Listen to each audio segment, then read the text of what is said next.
let's get things started off here today, shall we? We're going to get things started with this.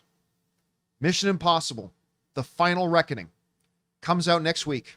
Same day as Lilo and Stitch. We could be getting a little bit of a Barbenheimer kind of situation going on with those two movies coming out on the same day. As a matter of fact, the tracking for Mission Impossible right now say it's going to be the biggest opening ever for a Mission Impossible film. Yeah. Which would be great considering the box office of the last Mission Impossible was okay, but it wasn't great even by Mission Impossible standards. Disappointing. It's a little disappointing, but the movie looks really good. And now the first reactions for Mission Impossible, The Final Reckoning, have come out, and they're pretty good. They're pretty good. Some people loving it, some people not so much. Most of the people that I listened to were more along the lines of, it's solid. It's solid. Some of the common critiques I heard was way too much exposition. Like that's one I heard from a lot of people, like way too exposition heavy. It's a little lighter on the action than some of the other Mission Impossible films, but that the action that is there is bonkers good. So anyway, the Hollywood Reporter went out and gathered together some of the reactions. Astonishing. Mission Impossible: The Final Reckoning described as pure cinema, at least by a couple of people, as first reactions hit social media. So let's jump over here and see what some of them said. Anthony wrote, Mission Impossible: The Final Reckoning is the action movie of the summer. Tom Cruise defies all odds with jaw-dropping action built only for IMAX. Every stunt, every set piece, every second is designed to blow your mind. A pulse-pounding thrill ride. And Cruise remains the show. All right? So they loved it. Our friend Germain Lucier, who's been on the show back when it was still called Movie Talk back in the day. And Germain writes, Mission Impossible: The Final Reckoning is oddly the least action-forward entry in the franchise. It's long, it's plotty, it's repetitive. But when those scenes do hit, holy shit, they're incredible. So I'm pretty mixed on it overall, highs and lows. So we got one saying, it's the action movie of the summer. And then Germain is like, when it works, it really works. But it doesn't always work. Anyway, our friend Eric Davis writes, director for Christopher McQuarrie and star Tom Cruise truly take Mission Impossible to the next level with The Final Reckoning. Absolutely astonishing action moments meet a sprawling story with many nods to past Mission Impossible films. It's the biggest, wildest, and most consequential Mission Impossible movie yet. Drew wrote, Mission Impossible: Final Reckoning ties up loose ends of the franchise while also coming full circle on storylines I never imagined would be revisited. The wonderfully insane stunts are to be expected, but the film really hinges on the tension throughout. It's a great time. Then we get Dave Baldwin writes, best to take blood pressure meds before watching Mission Impossible: The Final Reckoning, because once the insanity starts, it doesn't stop. It's exceptionally entertaining with pulse-pounding stunts that will leave you gasping, Tom Cruise has done it again. By the way, they put out a new little special. They put out a new little feature online of him doing the stunt 8,000 feet above the ground. It's just kind of crazy. He's one of a kind. Brad wrote, Mission Impossible: Final Reckoning is a thrilling, emotionally satisfying conclusion to one of cinema's greatest sagas. I don't know that I'd call Mission Impossible one of cinema's... I'm a Mission Impossible fan. I don't think I'd call it one of cinema's great sagas. But while it drags in the middle, this leads into a third act, more breathtaking and pulse-pounding than you can imagine. The plane sequence is an all-timer. By the way, he's saying it drags in the middle. I heard from a few people that it was the first hour, the first act that really drags. But, he says it drags a little bit in the middle. Kevin Phoenix writes, wow, Mission Impossible: Final Reckoning is pure cinema. The latest Mission Impossible will easily go down as the greatest action film of all time. Okay, I'm checked out. I'm sorry. I'm checked out of whatever he says from now on. It's the greatest action film this week. I'll say, how about that? It's the great, listen, if that's how he feels, that's fine. And I haven't seen the movie. Maybe I'll say the same thing. I doubt it. It is the greatest. It will easily go down as the greatest action film of all time. A heart-pounding and jaw-dropping thrill from start to finish. Watch it as big as loud as possible. All right. Okay. I guess it depends on how many action films he's ever watched. Yeah. If this is the second action film, yeah. like if he just watches black and white Russian He's like the Russian biplane films. The biplane scene in Out of Africa. That was That thrilling. was top but tier. this really puts biplane action up Come there. on, man. Everyone knows the English Patient biplane scene's better than the one out of it's Africa. so Come good. on. There's even a crash involved. Anyway, it goes on. So like a lot of Well, there's a both crash on involved in Out of Africa, so you just don't see it. That's true. the ones on YouTube and the ones on blogs and stuff that I've read, it kind of ping ponged like that. It's a lot Yeah. of people really just focusing on the action, saying the action is great, but then some people kind of cautioning that yes, the action is great, but it's not as much action as we've gotten used to in Mission Impossible films. It's overly expository and it drags, either depending on who you're listening to, it drags in Act 1 or Act 2. So overall, though, the general sense seems to be, Rob, that the movie is solid film. It's definitely got highs. And maybe that's good enough. I mean, that's enough for me. I'm looking forward to seeing it.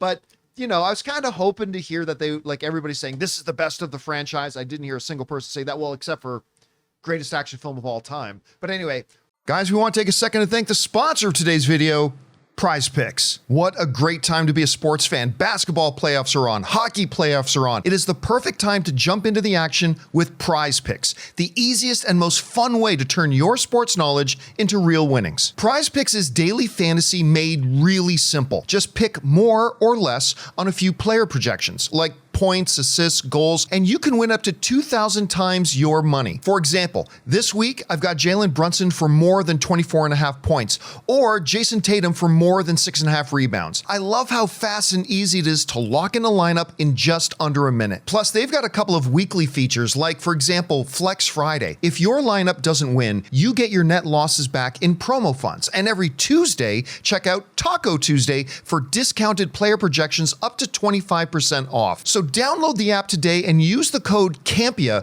to get $50 instantly after you play your first $5 lineup. That's code Campea to get $50 instantly after you play your first $5 lineup. PrizePicks. Run your game. What do you think about the reactions we're hearing? How does that line up with where your expectations have been? And you looking forward to seeing it? I'm very much looking forward to seeing this movie. I've liked all the Mission Impossible movies. Yes, even Mission Impossible 2, suckers. I enjoy these films. I enjoy Tom Cruise in the role of Ethan Hunt. I mean, I did that. I went back and did a rewatch. I didn't watch Dead Reckoning Part 1 again, but all the way through Fallout recently in the last year. And it's a surprising franchise because the first 3 movies all feel totally different from one another. I mean, De Palma's movie's wild. Mission Impossible 2 is John Woo being John Woo. Mission Impossible 3 is like a TV movie. Tom Cruise is in a romantic relationship. It's such a strange, and his wife doesn't know what he does. And then you get to Ghost Protocol, and it's like, oh, this is what the franchise has aspired to be the whole time. And then you get to Rogue Nation, which I love. And then, of course, Fallout, which is amazing. So this movie franchise, it's just been solid for me all the way through. Like, I'm not one of these people that watches Mission Impossible 2 and says, no, that movie sucked. I'm like, no, it's totally different than Mission Impossible 1. You got cool motorcycle action. Tom Cruise, he's climbing a mountain in the beginning. It's got all this bonkers stuff in it. This franchise is not, it's not high art, but I really enjoy watching them all. And I think the most disappointing to me, I think, was kind of Dead Reckoning because it followed Fallout. And Fallout is so good that you'd expect something to top it, but it's still really interesting, and I would expect moving into this movie probably brings Dead Reckoning Part 1 up in my estimation because they're paying off a lot of stuff that happened in that movie, and people are talking about how they've kind of done the Daniel Craig era of Bond movies and tied this whole thing together, which I'm interested in. I'm like, really? We're going to go back? Because you see that clip where he's got the knife from the first Mission Impossible. I'm like, well, I mean, they did some hearkening back to previous Mission Impossibles in Dead Reckoning Part 1. Yeah, it's called totally. And I'm like, what's not to love? Like I don't know what people expect. I'm not expecting Citizen Kane. I'm not. I'm expecting Mission Impossible, and the Mission Impossible movies, I don't think are what people think the Mission Impossible movies were. I think they've always been solid, meat and potatoes, action cinema. None of them have let me down. And I would expect this one's going to be monumentally entertaining. And when people say, oh, it drags, I'm like, no, it doesn't drag. That's the spycraft. That's the, tell me what's going on. Unless it does drag. I mean, that's. I don't know. I've we'll never see. I don't know. Because I mean, there's one thing, like, for instance, you can be slow without it being a slow burn. Slow burn's great. That's slow true. is not, right? So here's the question, though, because we were talking a little bit earlier about the fact that right now the box office projections are saying it's going to open. I think they say anywhere between $60 and $75 million, which would be, it's weird to think about it like this, but that would be the biggest opening weekend for a Mission Impossible film. So here's the question. Does Mission Impossible Final Reckoning become the first Mission Impossible film to join the $1 billion club? Well, okay, I would say it has a huge handicap, and that is it's 3 hours long. Yeah. And that exponentially increases the time it needs, the tickets it needs to sell to get over $1 billion. So I would say it really depends on how good it is and how gratifying people feel coming out of it and how long it's going to play in theaters. It has a lot of competition coming up behind it. So will it continue and will it have the repeatability? Which I think it might. But there's a lot of, look, this is a strong summer. And in my heart, John, I'd like it to gross over $1 billion. It'd be good if one You did. know what? Because no one's half-assing this franchise. Yeah, that's true. Tom Cruise and Chris McQuarrie are doing the best work they possibly can do. They're putting their heart and souls into this. I mean, deserving's got nothing to do with it. But if anybody deserves it, Tom Cruise and Chris McQuarrie and Paramount deserve $1 billion gross. Yeah, see, I don't think it's going to hit $1 billion either. But and I agree with your reasoning. But my main reason is because of Dead Reckoning. Right. The reality, while I liked Dead Reckoning, it didn't have the best reception for a Mission Impossible film. And like when you're coming off of a weaker installment, and again, I'm not saying it was weaker. I had a really good time with it. But the general consensus was that it was kind of a weaker installment of the franchise. And so it's hard to surpass that box office coming off of a weaker effort. Right. So Right. I just don't think it will. But if it opens to the biggest opening it's ever had, who knows? Yeah, these guys have put they've given us four. And they've done everything they can to entertain the hell out of us. Yeah. And they've that alone is deserving of praise because no one can I call him McHugh? I've met him before. I've had dinner with him. I can't call him McHugh though. Mr. McQuarrie and Tom Cruise have earned their keep as far as I'm concerned. I want them to make all the money. Unfortunately, they're going up against Lilo and Stitch. Yeah. And they are going to get all the money. They are going to get all the money. Anyway, guys, question is for you. What do you think about this? We've got the first reactions for Mission Impossible, The Final Reckoning. Some of them very, very good. Some of them good. Some of them a little bit more cautious. But does that line up with where you thought it would be?